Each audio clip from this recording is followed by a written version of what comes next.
Hello and welcome to the Coaching Podcast, Coaching for Success in Sport and Business. Your host is Emma Doyle, the energy and high performance under pressure coach who is a world leader in unleashing human potential. Buckle up for this high octane session. Let 'em have it, Coach. G'day everybody, Coach M here. Welcome to the Coaching Podcast. Today I have my absolute pleasure to interview someone with also a foreign accent for our American listeners, Pete Steinberg. He's a leadership and innovation keynote speaker and coach, president of Innovation Thought, supporting leaders and organizations through transformations, best-selling author of The Leadership Shock. And he's been working with Fortune 200 and 500 organizations for more than 25 years.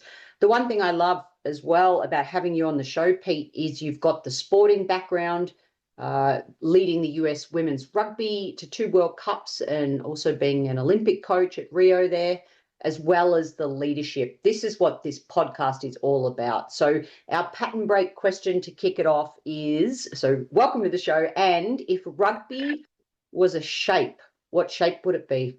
So, Coach M, happy to be here, excited to have the discussion. I would say it's whatever shape you want it to be. And the reason why I say that is what we say in rugby is because of the game that it is that it's actually open to every kind of shape. Like it's actually part of the attraction of the game. It's very inclusive. So I always like to say that the best woman I ever coached was 5'4" and 200 pounds. She's currently playing at the World Cup in England. She's a professional. She's been in the team of the year, world team of the year. Her name's Hope Rogers. And the best player I ever played with was a guy, and he was 5'7" and 150 pounds.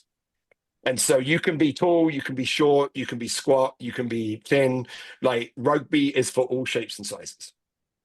That's like the perfect question to kick this off for rugby, Em. Just want to say, you had the perfect question. So. Well, thank you for that. I take pride in my pattern break questions. And let's just take that into the leadership world immediately. In the workplace, within the team, if you're all thinking the same and you're all acting the same, there's no innovation. And I know that innovation is one of your superpowers. You have this ability, because this isn't the first time we've chatted.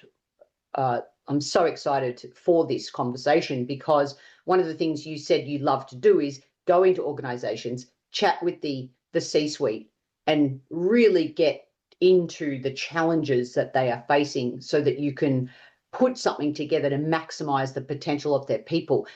How do you do it? Well, I think, first of all, that's great. So first of all, diversity, completely true. It's actually in social science, what they try to do is make effects go away. So you might have heard of the power pose, like it was a big thing a while ago. The power pose doesn't actually exist. Like it's like one of those things that when the paper came out, other people tried to replicate it. They couldn't replicate it. So that's where it's probably not true all the time. But diversity and innovation is one of those places where actually people have tried to make it go away and they can't. So diverse signals, diverse information is actually critical to innovation. We often encourage our clients to look outside their organization, outside of their industry, and look for other places to be inspired. But I love the way you put what we do, which is we solve our clients' most complex people problems, and that normally means coming up with something that hasn't existed before. Right. And so we create very unique solutions. And I would say that the trick to the way we do it is we spend a lot more time on identifying what the problem or opportunity is than most people normally do. So when we come and work with clients, they'll often say, we have this problem. Like what they'll say, our performance management system isn't working. We need to train our managers on feedback. So they've made an assumption that the reason their performance management system isn't working is because their managers don't give feedback and they don't have the skills to give feedback. And when you say, well, that's an interesting assumption, how do you know that to be the case? How do you know that's the problem? And they just assumed that was the issue. We often find that it's not the skill issue, right? It's the mindset. So it's the way people feel and the way managers think about feedback which is criticism. It's something that's bad to do. It's difficult. Those are all mindset issues, not skill issues. And when you go in and you actually investigate it, we spend a lot of time in what we call discovery. You actually come out and often you find like it could be a systems problem. Like actually their performance management system doesn't really work and people don't really use it. It could be a mindset issue where people don't think about feedback in the right way. But I don't think we've ever come across where it's actually a skill issue, right? Like I can give you feedback if we create a culture where you're open to it, right? And I understand that giving you feedback is a gift. It's a gift of kindness. Being honest with you is a gift of kindness. If I get all of those things right, I can give you feedback. Like it's just, it's like, so to me, we spend more time than our clients are often comfortable with. Like we have to persuade them to really understand what the problem or opportunity is. And then that opens up a whole different array of potential solutions, right? Where they come to you with like, we already know what the solution is. We need feedback training. And when you actually go and you say, well, actually, that might be part of it, but what else could we do? What else do we need to do to actually solve the problem that you actually have? So that's probably gonna like that's the way we think about it. Thank you for sharing. And the other thing I'll just add to that, what's coming up for me is just the simplicity of some tools can help shift the mindset as well on feedback. Completely. Just having a communication framework can help to shift the mindset. So let's talk about champion mindset. Let's talk about elite mindset. What can the business world learn from your experience as an Olympic coach when you're dealing day in, day out with the best of the best? It's interesting. So, often I get asked like, how do you become an Olympian? And I share the story about how you become an Olympian in rugby. So in rugby, we have a full-time professional squad of players that train in Chula Vista in California at the Elite Athlete Training Center. And so what happens in rugby is, there's a scouting system and someone's been identified in Montana, like this woman, really good, like really athletic, lots of potential, whatever the profile the coach is looking for. And you bring a whole bunch of these women down to the Elite Athlete Training Center to train with your full-time professional players. Now, what will be true is that the women that you bring in are not as good as the full-time professional players because they are not full-time professional athletes, right? So they won't be fit enough, their skills won't be good enough. So what you do not look for is you do not look for the best player. What you look for is for the best learner, because you're looking for the player that can improve the most.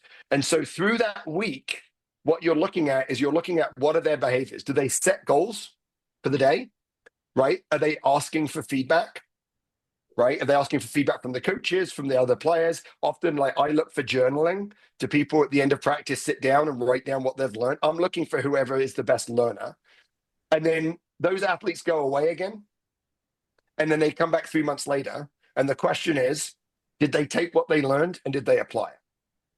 Have they come back different? Because actually, as you know, Coach M, even as in the professional environment, most of their life is not in the controlled piece. It's when they're gone. So the question is, when they're gone, are they still eating well, right? Are they still looking after their bodies? Are they still like watching game tape? Like, are they doing those behaviors that make them great learners and great growers? And that's the question. So when they come back, you're like, oh, are they the same player they were last time or have they improved? And so that's what you're looking for. You're looking for people that are learners. And people, I got asked on a podcast once, they were like, what made you a great coach? And I look back and I said, I wasn't a great coach. Because now I look back now and I'm like, man, there's so many things I would do differently. I would be such a better coach now. And I hope I can say that as a leadership coach, as a consultant, like the thing that makes athletes elite is the journey to excellence, which is tomorrow I want to be better than I am today. And that commitment to being better, like leveraging my experiences today to be better tomorrow. So how do you get a difficult player or someone in the workplace who they're just not buying in? How do you turn that around? You ask the tough questions. Coach M. These are the tough. This is so. First of all, as a coach, I love like as a rugby coach as well as an executive coach. I love the difficult players. The easy players don't need me. Right? I'm in this business, in both businesses, because I want to have an impact on people's lives. If I can turn around a difficult player, I can change their life. Right? I can actually make their life better. And that's the same way as an executive coach. I love the difficult clients, right? Because I'm like, I can change this person's life. And it's a real privilege to have that opportunity. To me, it's all about alignment to goals. So it's all like, what do you want to do in your career? You want to be the CEO? All right. Well, if you want to be the CEO, do you think could you be the CEO now? They'll be like, no, all right. So what do you think needs to change? So to me, there's two pieces of it. There's one is connecting it to their career, whether it's the athletic career, like you want to go to the Olympics, you want to go to the World Cup. It's actually really easy for like in sport because those career goals are so clear and the coach has so much power. Like you want to go to the World Cup, I get to choose that. Therefore, you need to do the things that I want you to do, right? So connecting it to the goals. But in rugby in particular, because it's such a player-centered sport, like when I coached at the Women's World Cup in 2017 and the women were in the semi-final, first time for 20 years we made the semis, I was up in the stands in the coaching box. You are not allowed to be on the sideline. So the players have to own a lot of stuff that like normally the coach would own. Very similar in tennis, right? You're not allowed to be coached in tennis, right? So yeah,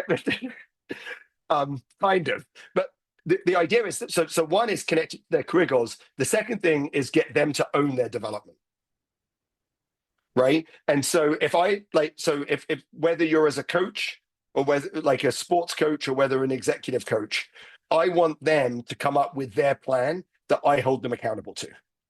If I come up with the plan that I give to them and they're difficult, they're not going to do it. But I can tell them, hey, you said you were going to do this and you didn't do it. And so both that career connection and then getting them to own whatever the development plan is, which is a lot through questioning and challenging and those sorts of things, but them saying, I am going to run my team meetings differently, or I am going to interact with my boss differently, and this is what it's going to look like. If they can come up with that, then I'm just holding them accountable to something they want to do because it corrects their career goals and something they've said that they're going to do. And that's, I think, how you handle the most like the difficult players and the difficult clients. How do you do it, Coach M? How do you handle the difficult players? Thank you for asking. And in chapter 1 of my career, I definitely failed many, many times. So if you're listening... Oh, yes, we all did. We all did. Right. Yeah. In chapter 2, this is how I approach it. The better I understand who you are, how you learn, what motivates you, the more deeply curious I can be about the difficult player or the difficult leader or manager, the naysayers, then how do I as a coach keep my authentic style but adapt my communication? When do I say what? What hat do I need to wear in what moment? Sometimes do they need a spray, right? So that's, right. I guess, the sporting element coming into my coaching as I really think about how I coach.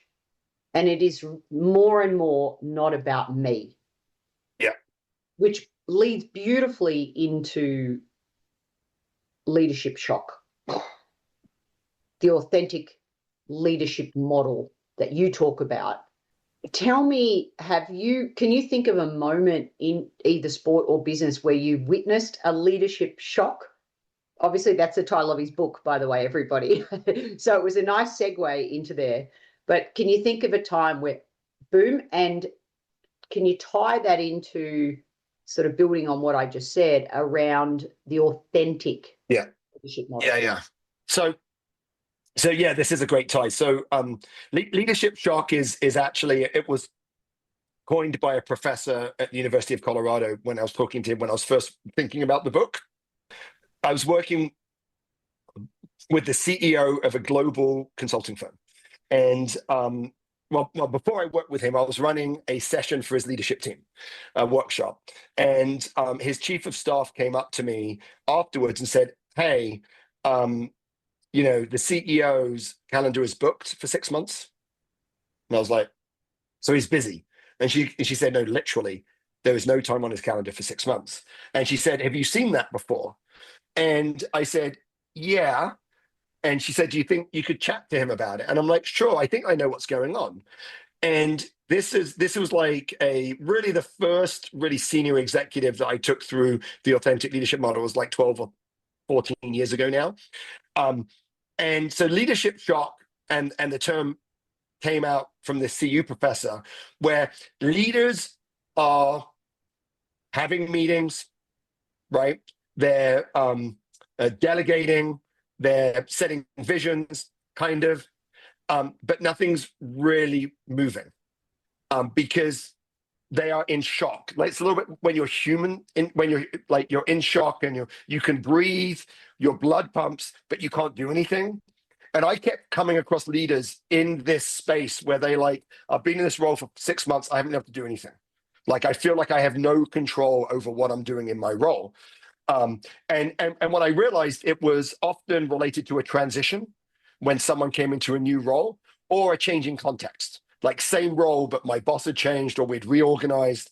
And what it was that my old leadership model that worked when I was the president of a practice or the chairman of a practice, as this CEO of the consulting firm was, he was the head of a practice. That model of being the head of the practice, he was applying it as the CEO, and it doesn't work, right? So an example is I have an open door policy. Any partner that wants to meet with me will meet with me. Well, that works when you've got a small group of partners as the head of the practice. But when you're the CEO, that model can't work anymore. You have to, and so that's the challenge. So people coming to these new roles, they have an implicit leadership approach that they've built up over years, right? It's not explicit. They've just done it and they've been successful. And now that model isn't working. And so the reason we talk about it being the authentic leadership model is you have to go all the way back to like some of your core things about you, what your purpose is, what your leadership beliefs are, right? What's the strengths that you bring to these roles, these things that are just you, right? And then you have to put them in the context. And these are all parts of the model, of your vision, like things that you want to do, your role expectation in the organization, what do people expect of you? You need to put all of those things together and you need to look at them and say, well, look at all of these pieces, the things that are part of me, the things that are part of the role, the things that I want to do, and say, how should I actually be leading? What's my explicit leadership model, right? And so the CEO, as an example, had 18 direct reports. That was another reason why his calendar was filled. But after I worked with him, he said, what are the things that you really want to do? Like, what's your role? And he said, I want to be in the market with the clients. Like, I wanted to manage the board and I want to be with partners. Like, great. Why does your general counsel report to you? Why did your chief marketing officer report to you? Why did your head of HR report? Like, none of those are your 3 priorities. And so he said, all right, I'm going to elevate a CRO role and they're all going to report to them. I'm like, great. Now you have time in the calendar to do the 3 things that you think you need to do, right?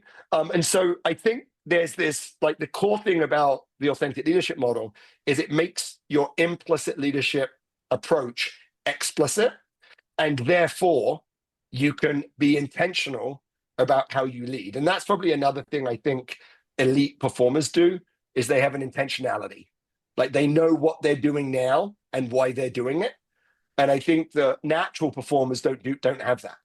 Natural performers just do it because, like, it's an instinct, it's intuition, right? And that gets you so far, but it won't actually get you to the elite performance until you're intentional.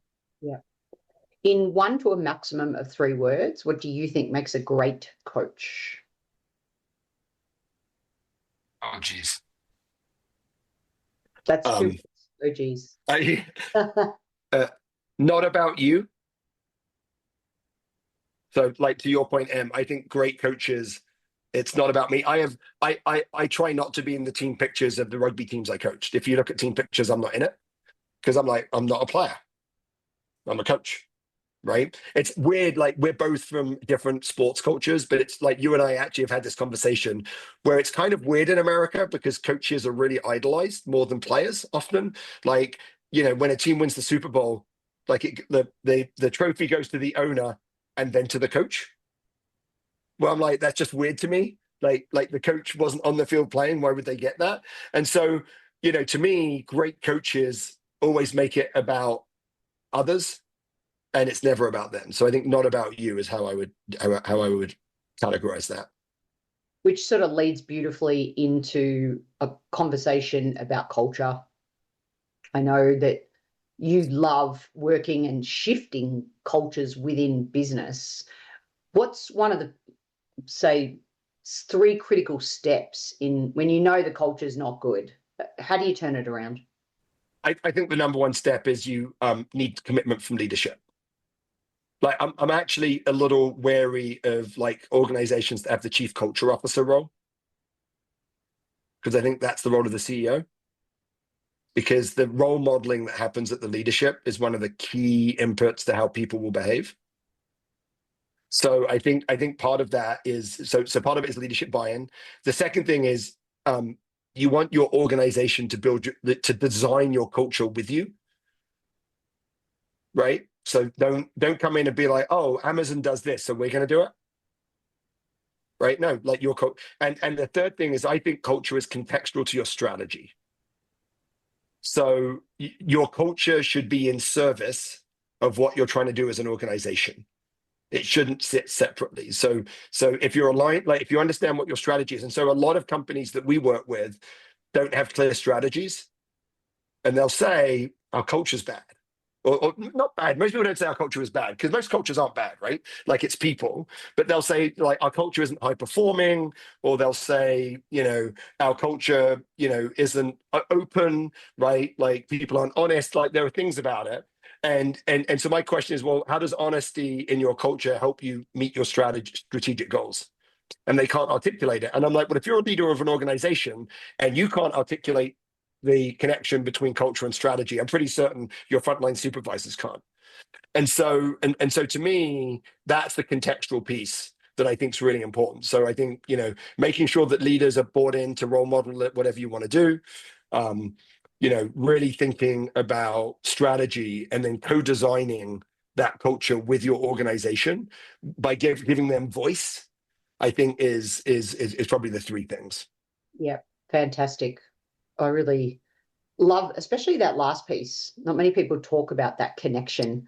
I'll just share a little bit with this. So, Coach M's trying to get a word in edgeways on the podcast, but we did, like, coming out of COVID, there was a global law firm that came to us and they said, wow, we've saved tens of millions of dollars by being virtual. Could we be a virtual law firm? That was their question. And so we do a lot of this work because I have a scientific background, and so we like to go to the research. So we went and looked at the research. Law firms work on apprenticeships. There's actually a lot of research on apprenticeships. It's mostly like blacksmiths and things like that, but there's a lot of interesting research. But their question was, so how does the apprenticeship model work in a virtual environment? And then the second question was, how can we make our partners feel like they're part of something if they don't have an office to go to? And in that second thing, the research was actually pretty clear, which was interesting. So people feel like they're part of a community, which makes them sticky if there are 3 things. So one is if they feel like their individual purpose can be fulfilled, right? So if they're aligned to the purpose of the organization, that makes it sticky. The second thing is if they feel like their strengths are being leveraged. And the third thing, and we've used the term citizenship, whether they feel like they have a voice in the experience that they have. And so often we will talk to our organizations. They'll say, well, we want a leadership program. I'm like, do you need a leadership program for your culture? Or do you actually need a citizenship program? Like, what is it that you want the members of your organization? How can they be good citizens of your community? That's really what culture is. Culture is how everyone behaves. Like it's this implicit expectation that is placed on all the citizens of your organization. And so creating great citizens is the way that you create great cultures. And the way that you make people feel like citizens is you give them a say in the experience that they're having. And that's where that cultural piece comes from. Yeah, you give them a voice. And I love describing culture, the way we do things around here, plus Right. your vision, mission, purpose, values, and coaching skills. Obviously, I have to throw that in there because this is a coaching podcast. And I do believe that is what makes great citizens. Right, exactly. Helps them want to connect to be a part of the vision, which is how you get retention, how talent thrives in the workplace. All right, let's land this episode talking about the work that you do helping leaders through transition. So I guess with that in mind, I'd love to know, what are some of the biggest mistakes leaders make when they transition into a new role? I mean, you mentioned earlier about the implicit approach versus explicit approach. I'm just wondering, can you talk a little more about, not change management, but it is that transition piece? Yeah. It's interesting. Yeah, so we do lots of work. In fact, I'm doing a little bit of work with a CFO actually in Sydney, who's coming to a new role, and so the way we think about it is that, like, you need a bit of a journey. So along with the implicit leadership nature, the other challenge that we have is that we leverage our expertise very poorly in different contexts. And what I mean by that is, I was the CFO over here at this company, and now I'm the CFO at this company. And this is actually a very interesting, this is like a sports coaching analogy. The things that I pay attention to in my old company are not the things that I necessarily need to pay attention to here. So as athletes, like, we teach them to look for cues, right? You're like, oh, you see this, that means this is going to happen. You see this, that means that's going to happen. The cues that we take from our old companies and bring to our new companies may not be correct. So one of the things that leaders do is they act too quickly because they feel like they need to demonstrate an impact. The other thing they do is they act too late. Like, they also have a window where they can drive change, which 6 months in is too late. So you don't want to act like in week one, because you have to understand the cues that you're looking for, but you can't wait 6 months. In 6 months, you're not new anymore. And so what we do is we think about 30 days listening, right? So get out there, talk to people, talk to your team, talk to the organization. Like, you often see this, Oscar Munoz did this when he first came into United Airlines.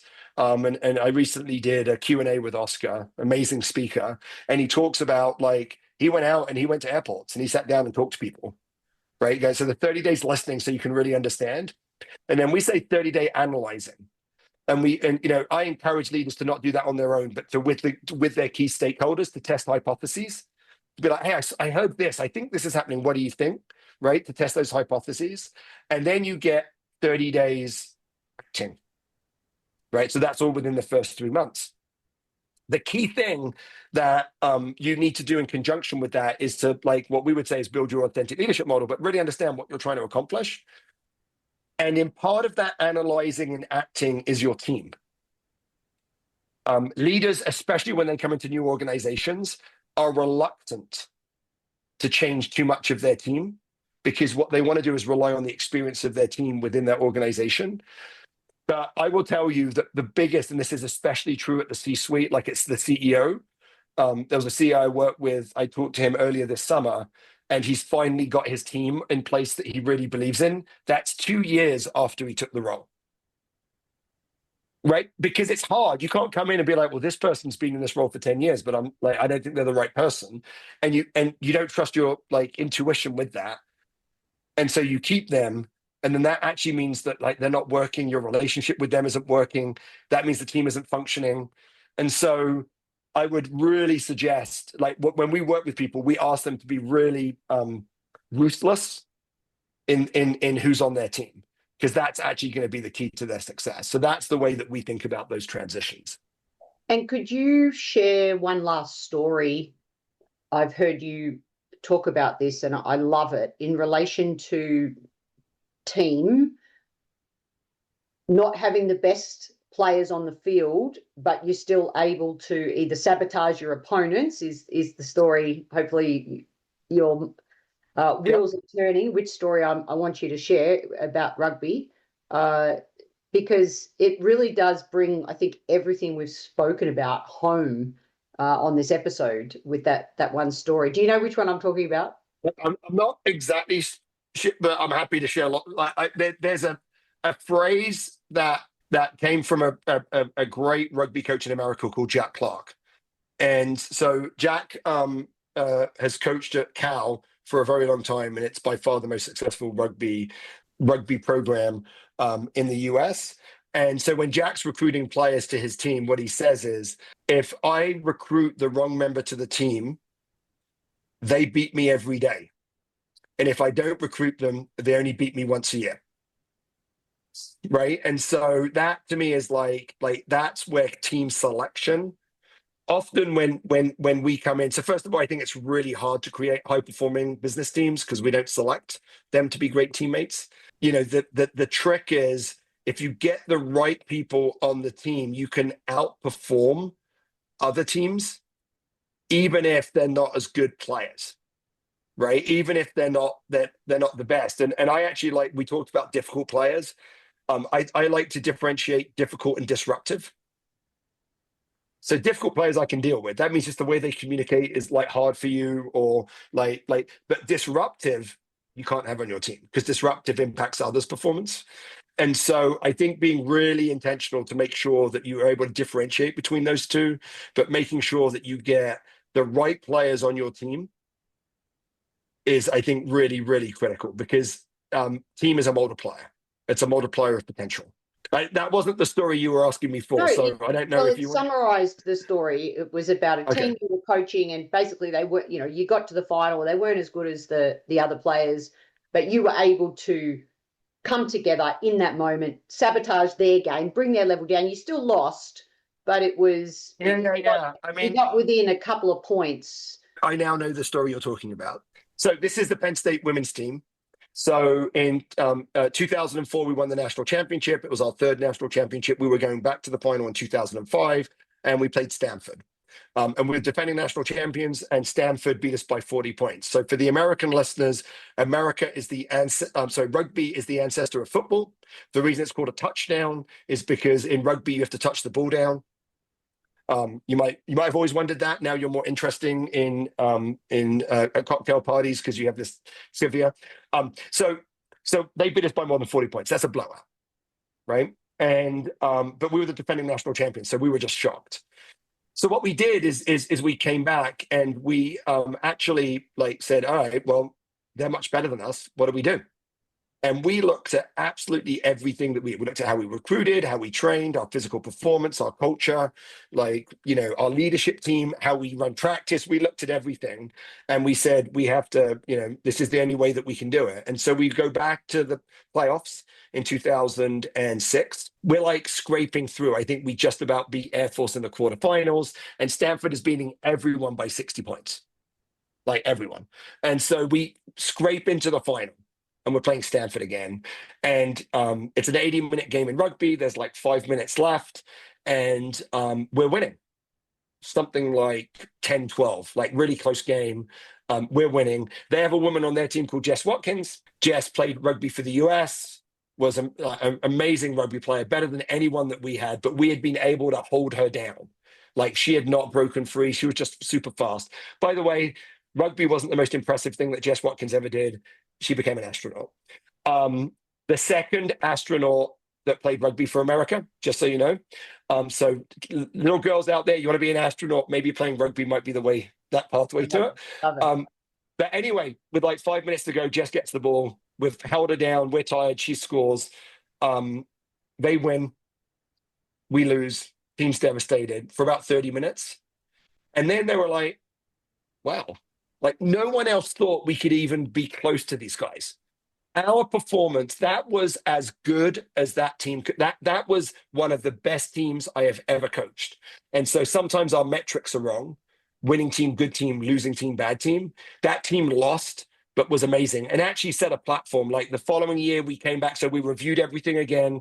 The following year we came back, we beat Stanford in a close game. But now we had a system. So we reviewed everything that we did. We adjust the year after that. We lost to Stanford in a close game. But then we went on a run and we won 8 of the next 10 national championships. And or 7 of the next 9 or something like that. All because of that team that lost and the reaction to their loss. I think they actually call it anti-fragile now, the phrase is, which is you take pressure and you don't resist it. The goal is not to be a resilient team. which is to be able to resist stress and remain the same. The goal is to be an anti-fragile team, which is take that stress and use it for improvement and growth.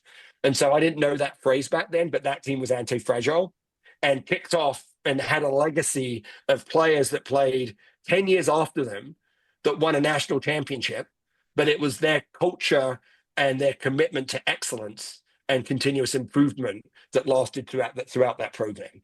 So I think that might have been the story you were waiting for. Oh, and I'm glad you shared it. It's a beauty, and so many take-home messages in relation to landing this episode, because remember, coaches, it's not about us. Make sure that we're explicit with our authentic leadership model. And I think it is important that we look at what does the best of the best do and say to ourselves as coaches, how do we get 1% better? Think about it again. Exactly. One thing that Pete has said that's triggered you to take action, whether it be journaling, whether it be really looking at where your mindset is, because that becomes the strength of the coach that you are today. So, Pete, it's been an absolute pleasure. I'm so happy you're in Colorado and we get to hang out because you are inspiration and you are a thought leader. So thank you for being on the Coaching Podcast. No, Coach M, the discussions, our relationship has been brief, but our discussions have been very stimulating. So I appreciate our relationship very much. And thanks everyone for listening. The Coaching Podcast is sponsored by Transition Coach for Athletes, a global coaching, mentoring, and US college sporting scholarship placement service. The service helps athletes navigate the often challenging world of choosing your best college fit while maximizing sports performance. Visit www.transitioncoachforathletes.com. If you enjoyed this episode, please leave a rating review on your podcast listening device. And don't forget to tell a fellow coach about the show. The ball is in your court to take action and enjoy your coaching.